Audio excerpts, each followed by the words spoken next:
Tuesday. Nasa isip ko na yung date na sasabihin ko pag welcome ng vlog. Pero Tuesday, March 26, yan. So, hapon na, 5 o'clock ng hapon. Say hi to the vlog. Hi. Ayun. Last day niya sa school kanina for this week. And then, mini vacation sila. I think resume ng pasok nila is Tuesday next week.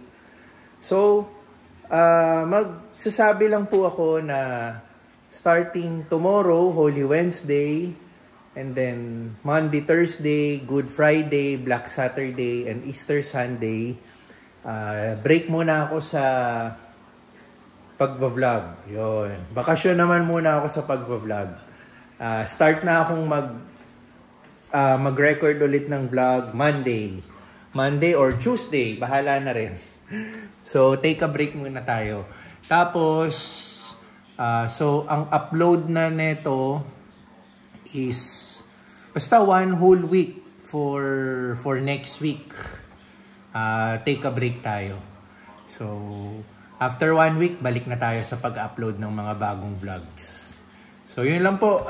Para makapag-vacation mode naman tayo. Diba? And, ingat po kayo.